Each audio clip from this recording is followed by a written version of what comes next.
So hello guys, स्वागत है आप सभी का एक बार फिर से मेरे इस चैनल सुपर नर्ड में। तो जैसे कि तुम लोग सभी जानते ही हो कि ड्रैगन बॉल फ्रेंचाइज एक काफ़ी पॉपुलर फ्रेंचाइज है, जहाँ इसके स्टोरी आर्क्स और इसके कैरेक्टर्स की वजह से तो ये पॉपुलर है ही। साथ ही साथ इसके अंदर हमें काफ़ी सारे ओवरपावर्ड किस्म के एंटोगनिस्ट यानी कि सुपर विलन्स भी देखने को मिले हैं। और आज की इस वीडियो में मैं बात करने वाला हूँ ड्रैगन बॉल फ्रेंचाइज एनिमे में दिखाए गए top 10 strongest, top 10 most powerful villains के बारे में। अब मैं यहाँ सिर्फ कैनन विलन्स को ही इंक्लूड करूँगा, इसलिए मैं यहाँ ड्रैगन बॉल जीटी या ड्रैगन बॉल हीरोज़ में दिखाए गए नॉन कैनन कैरेक्टर्स या कहो कि एंटोगनिस्ट्स को इंक्लूड नहीं करने वाला हूँ। ऊपर से ये लिस्ट मेरे ओपिनियन के ऊपर बेस्ड है, हर का ओपिनियन डिफरेंट हो सकता है। तो हो सकता है कि तुम्हारे ओपिनियन से कोई कैरेक्टर ज़्यादा पावरफुल हो और मेरी लिस्ट जो है तुम्हारी बनाई हुई लिस्ट से मैच ना करती हो। तो तुम्हारे पास अगर तुम्हारी खुद की लिस्ट है तो नीचे कमेंट सेक्शन में ज़रूर बताना। बाकी अब without wasting any more time चलिए शुरू कर लेते हैं आज के इस अमेजिंग वीडियो को। Number 10, cell. तो जैसे कि तुम लोग सभी जानते ही हो कि सेल जो है ड्रैगन बॉल जी के अंदर कह सकते हो कि काफ़ी आइकॉनिक विलन के तौर पे हमें देखने को मिला था। और तुम में से बहुत से लोग का अभी भी सेल जो है कह सकते हो कि ड्रैगन बॉल के अंदर फेवरेट विलन होगा। और सेल के कह सकते हो कि हमें डिफरेंट टाइप ऑफ ट्रांसफॉर्मेशंस देखने को मिले थे, जहाँ वो अपने आप को और भी ज़्यादा ओवरपावर्ड बना सकता था, जैसे कि परफेक्ट सेल और सुपर परफेक्ट सेल। और इन सब के अलावा अगर देखा जाए तो सेल की जो एबिलिटीज़ थी वो भी बहुत ही ज़्यादा इनक्रेडिबल थी। जैसे कि उसकी फ्लाइट की एबिलिटी तो उसे काफ़ी ज़्यादा फास्ट बना ही देती है, साथ ही साथ उसके पास काफ़ी तरह के डिफरेंट किस्म के जो है कह सकते हो अटैक्स भी थे, जहाँ वो सैंड पावर्स जो भी है वो यूज़ कर सकता था। साथ ही साथ वो की ब्लास्ट और की सेंसेस भी पजेस करता था। इन सब के अलावा उसके पास अर्थ डिस्ट्रॉइंग कामेहामेहा भी था, और उसके पास सोलर कामेहामेहा भी था, जो इतना ज़्यादा केपेबल था जिसे बताया गया कि उससे वो पूरे इंटायर सोलर सिस्टम की धज्जियाँ उड़ा सकता था। और ऐसे ही कर करके उसके पास काफ़ी सारी डिफरेंट एबिलिटीज़ थी, जिसके थ्रू जो है कह सकते हो कि सेल को हम लोग ये जान सकते हैं कि वो कितना ज़्यादा ओवरपावर्ड कैरेक्टर था।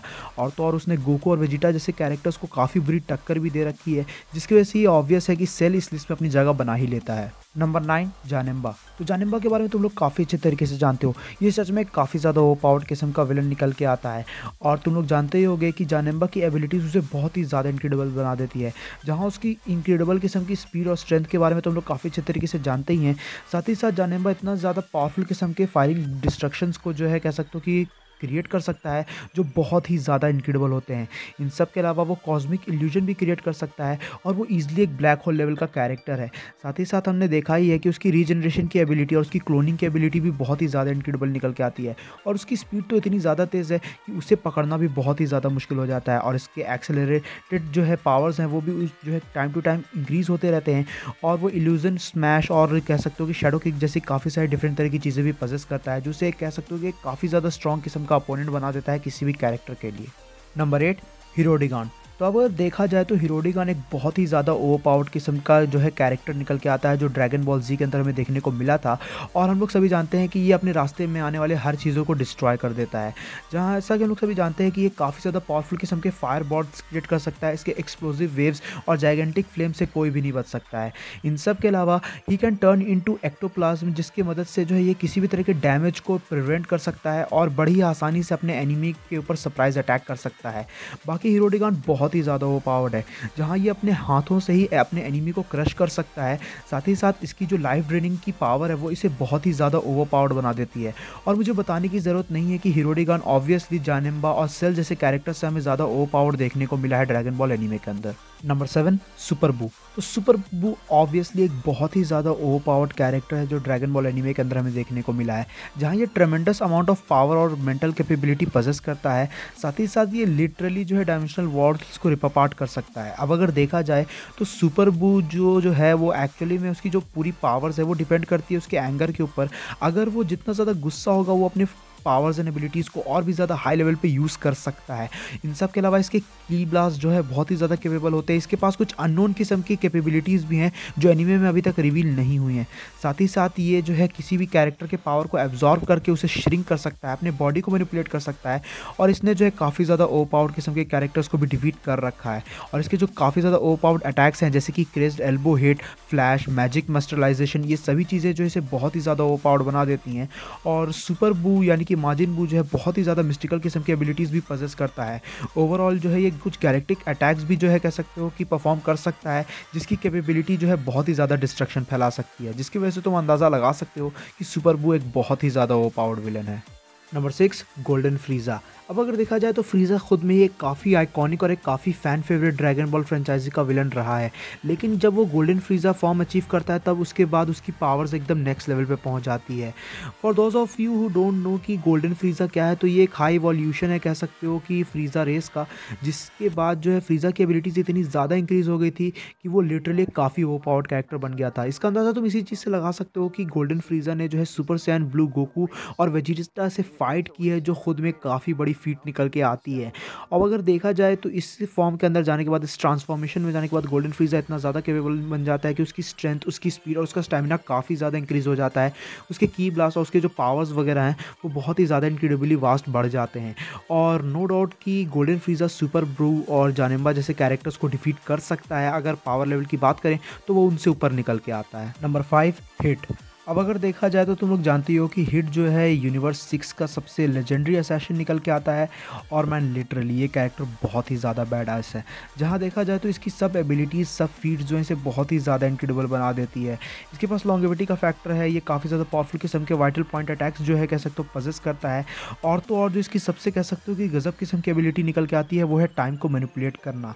अब अगर देखा जाए तो हिट बहुत ही ज़्यादा बड़े स्केल पे टाइम को तो मैनिपुलेट नहीं कर सकता है, लेकिन टाइम से ही रिलेटेड इसके पास काफ़ी सारी किस्म की एबिलिटीज़ निकल के आ जाती है। जहाँ ये टाइम स्किप जो है पजेस करता है, जंप स्ट्राइक पजेस करता है और भी काफ़ी सारी चीज़ें पजेस करता है जो सिर्फ टाइम के रिलेटेड है, जैसे कि tides of time, time prison, time lag, बहुत सारी चीज़ें। मतलब लिटरली इसकी पावर्स एंड एबिलिटीज़ के ऊपर एक सेपरेट वीडियो बन सकती है। साथ ही साथ फ्यूज ज़मासू ने जो है सुपर सैयन ब्लू गोकू से फाइट भी की है। गोकू को काफ़ी बुरी तरीके से कह सकते हो पीट रखा है। इन सब के अलावा हो सकता है बहुत से लोग जो है इस चीज़ पे आर्ग्यू करें, बहुत से लोग इस चीज़ पे जो है बिलीव करते हो कि गोल्डन फ्रीज़ा जो है हिट से ज़्यादा पावरफुल है। बट इस चीज़ के पीछे कह सकते हो कि एक रीज़न है कि हिट को मैंने गोल्डन फ्रीज़ा से के ऊपर इसलिए रखा है क्योंकि पावर लेवल में मेरे हिसाब से वो बहुत ज़्यादा ऊपर हो सकता है गोल्डन फ्रीज़ा से। और साथ ही साथ अगर तुम लोग को याद होगा तो जब गोल्डन फ्रीज़ा की फाइट जिरेन से हुई थी तो जिरेन ने उसे बड़े ही ईजिली नॉकआउट कर दिया था। लेकिन हिट के साथ जब जो है जिरेन की फाइट होती है तब जिरेन को अंदाज़ा लगता है कि उसके सामने कोई नॉर्मल अपोनेंट नहीं है, लेकिन ओवरऑल दोनों ही हार गए थे। बट अगर फिर भी देखा जाए तो मेरे हिसाब से हिट जो है गोल्डन फ्रीज़ा से जो है सुपीरियर है इन terms of powers and abilities, and obviously उसकी जो टाइम मैनिपुलेशन की पावर है वो उसे बहुत ही ज़्यादा स्ट्रॉन्ग बना देती है। Number 4 fuse Zamasu. तो फ्यूज ज़मासू के बारे में तुम लोग सभी काफ़ी अच्छी तरीके से जानते हो। अगर देखा जाए तो फ्यूज ज़मासू जो है फ्यूचर ज़मासू और गोकू ब्लैक का जो है कह सकते हो कि फ्यूज वर्जन रहता है जो बहुत ही ज़्यादा इनक्रेडिबली पावरफुल है। जहाँ इसकी रीजनरेशन से लेकर इसकी इमॉर्टैलिटी की एबिलिटीज़ से लेकर हर चीज़ जो है इसे बहुत ही ज़्यादा ओवरपावर्ड बना देती है। साथ ही साथ तुम लोग जानते ही हो कि इसके पास काफ़ी सारे डिफरेंट किस्म के जो है टेक्निक्स भी मौजूद हैं, जहाँ ये सैयन पावर भी पजेस करता है और कई हद तक लाइटनिंग को भी मैनिपुलेट कर सकता है। इन सब के अलावा फ्यूज ज़मासू को जो है सुपर सैयन ब्लू गोकू और वेजिटा मिल के भी हरा नहीं पाए थे। अब अगर देखा जाए तो फ्यूज ज़मासू लगभग इतना ज़्यादा कैपेबल था कि वो पूरे इंटायर यूनिवर्स को डिस्ट्रॉय कर दे। अब ओवरऑल ये कहना मुश्किल है कि फ्यूज ज़मासू से कौन कौन कैरेक्टर्स जो है सुपीरियर हैं in terms of powers and abilities, but fuse Zamasu एक बहुत ही ज़्यादा ओवरपावर्ड फ्यूजन है जो हमें जो है एनीमे के अंदर देखने को मिला है। और ये एक वर्चुअल इमॉर्टल कैरेक्टर है जिसकी वजह से ये बहुत ही ज़्यादा इनक्रेडिबल किस्म की एबिलिटीज़ पजेस करता है। और किसी भी एवरेज कैरेक्टर के लिए जो है इस कैरेक्टर के सामने भिड़ना बहुत ही ज़्यादा बड़ा केस हो जाएगा। अब अगर देखा जाए तो fuse Zamasu no doubt Hit, golden Frieza, super Buu जैसे कैरेक्टर से बहुत ही ज़्यादा ओवरपावर्ड है। Number 3 Broly. तो ब्रॉली की जब इंट्रोडक्शन हुई थी तब इस कैरेक्टर के साथ तो प्रॉपरली जस्टिस नहीं किया गया, बट फाइनली आगे चल के ये हमें बहुत ही ज़्यादा ओपी कैरेक्टर में कन्वर्ट होते हुए नज़र आया, जिसका एक काफ़ी इंपॉर्टेंट रीज़न था इसका जो लेजेंडरी सुपर सैयन हमें कह सकते हो ट्रांसफॉर्मेशन देखने को मिला था, जिसके बाद ये एक एक्सट्रीमली पावरफुल कैरेक्टर बन जाता है और अपनी फुल पावर के साथ जो है ये बहुत ही ज़्यादा ओवरपावर्ड हो जाता है। अब इसकी भी जो है एंगर पे इसकी पावर को हम लोग कह सकते हो कि डिपेंडेंट कह सकते हैं, लेकिन साथ ही साथ इसकी एबिलिटीज़ बहुत ही ज़्यादा कह सकते हो ग्रेजुअली इंक्रीज़ होती जाती है। अब देखा जाए तो नो डाउट कि लेजेंडरी सुपर सैयन जो है मास्टर अल्ट्रा इंस्टेंट के बाद सबसे ज़्यादा पावरफुल किस्म का ट्रांसफॉर्मेशन निकल के आता है। अब बहुत से लोग ऐसा कहेंगे कि फ्यूज ज़मासू ब्रॉली से ज़्यादा पावरफुल है, बट मेरे अकॉर्डिंगली ब्रॉली को बहुत से लोग अंडररेट करते हैं इस मामले में, लेकिन ब्रॉली की जो पावर लेवल है वो कई हद तक फ्यूज ज़मासू से थोड़ी ऊपर है, या हो सकता है कि काफ़ी ज़्यादा ऊपर हो। लेकिन जब बात आती है फाइटिंग टेक्निक्स की तो मैं इसमें मान सकता हूँ कि फ्यूज ज़मासू आगे निकल के आता है, बट ब्रॉली की एबिलिटीज़, उसके टेक्निक्स और उसकी स्पीड स्पेशली उसे बहुत ही ज़्यादा इनक्रेडिबल बना देती है। And obviously legendary super Saiyan के बारे में मुझे ज़्यादा बताने की ज़रूरत नहीं है कि इस ट्रांसफॉर्मेशन में जाने के बाद वो किस लेवल का कैरेक्टर बन जाता है। Number 2, Lord Beerus. तो अगर देखा जाए तो ऑब्वियसली तुम लोग सभी ये जानते हो कि बीरस कितना ज़्यादा ओवरपावर्ड है।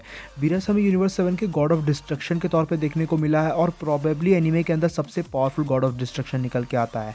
और तुमने इसकी कैपेबिलिटी देख रखी है, जहाँ ये बस अपने कुछ ही एफर्ट से जो है प्लैनेट्स को डिस्ट्रॉय कर सकता है, सोलर सिस्टम्स की धज्जियाँ उड़ा सकता है, गैलेक्सीज को बर्स्ट कर सकता है।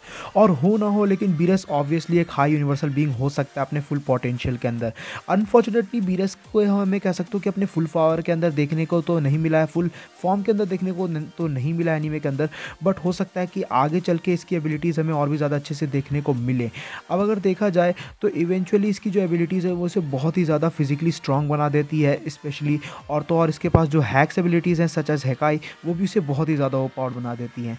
एंड ओवरऑल नो डाउट कि बीरस जो है एक बहुत ही ज़्यादा ओवरपावर्ड विलन है, मोर लाइकली एक एंटी हीरो है जो ड्रैगन बॉल एनीमे का पार्ट है। Finally number 1, Jiren. अब बहुत से लोग ऐसे होंगे जो कहेंगे कि जिरेन एक कंप्लीट विलन तो नहीं है, बट मैं भी ये चीज़ जानता हूँ कि जिरेन पहले एक राइवल है, उसके बाद ही हम उसे एक विलन कह सकते हैं, बट क्योंकि एनीमे के अंदर वो हमें एक एंटागोनिस्ट के तौर पे देखने को मिला है, इसलिए हम उसे विलन्स की लिस्ट में कंसिडर करते हैं। अब जिरेन नो डाउट जो है कह सकते हो कि ड्रैगन बॉल मल्टीवर्स के one of the most powerful characters में से एक है, जहाँ इसकी एबिलिटीज़, इसकी स्ट्रेंथ, इसकी हर एक कह सकते हो कि पावर जो इसे बहुत ही ज़्यादा ओवरपावर्ड बना देती है। मोस्ट प्रोबेबली कह सकते हो कि जो इसकी एबिलिटीज़ है वो इसे यूनिवर्सल कैरेक्टर बना के लेके आती है। और तो और एनीमे में ये स्टेट किया जा चुका था विस के द्वारा कि एक ऐसा मॉडल जो है मल्टीवर्स में एग्जिस्ट करता है जो गॉड ऑफ डिस्ट्रक्शन को भी सरपास कर सकता है स्ट्रेंथ एंड पावर लेवल के मामले में, और ऑब्वियसली वो जिरेन ही निकल के आता है। बहुत से लोग ऐसे होंगे जो कहेंगे कि बीरस ज़्यादा स्ट्रॉन्ग है, बट अभी तक एनीमे में जितनी चीज़ें हमें दिखाई गई हैं, जो फीट्स हमें दिखाई गई हैं, उस बेसिस से अगर देखा जाए, उस पोटेंशियल के अगर बेसिस से देखा जाए, तो मेरे हिसाब से तो जिरेन ज़्यादा ओवरपावर्ड निकल के आता है। और ऐसा हो सकता है कि सबका ओपिनियन डिफरेंट हो, बट मेरे अकॉर्डिंगली जिरेन एक काफ़ी ज़्यादा ओवरपावर्ड कैरेक्टर है और फिजिकली इसे बीट कर पाना तो बहुत ही ज़्यादा मुश्किल है। और तो और इसने मास्टर अल्ट्रा इंस्टेंट गोकू को टक्कर दे रखी है। इससे ज़्यादा तुम लोग और क्या जानना चाहोगे इस कैरेक्टर के बारे में? तो ओवरऑल मेरे हिसाब से तो जिरेन अभी तक का सबसे ज़्यादा ओवरपावर्ड विलन निकल के आता है जो हमें ड्रैगन बॉल एनीमे के अंदर देखने को मिला है। सो गाइज, ये थी video top 10 most powerful dragon ball villains को लेके जो हमें एनीमे के अंदर देखने को मिले हैं। मैंने वीडियो के स्टार्टिंग में ही बता दिया था कि मैंने किसी भी नॉन कैनन विलन को इस लिस्ट में इंक्लूड नहीं किया है, और तो और ये वीडियो जो है कह सकते हो कि टोटली एनीमे के ऊपर बेस्ड थी, मांगा के ऊपर बेस्ड नहीं थी। तुम्हारे पास अगर तुम्हारी खुद की लिस्ट है तो नीचे कमेंट्स में ज़रूर बताना। वीडियो पसंद आए तो इस वीडियो को अपना थम्स अप देना, अपने दोस्तों के साथ शेयर करना।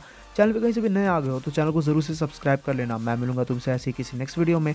Till then bye, stay tune, stay awesome.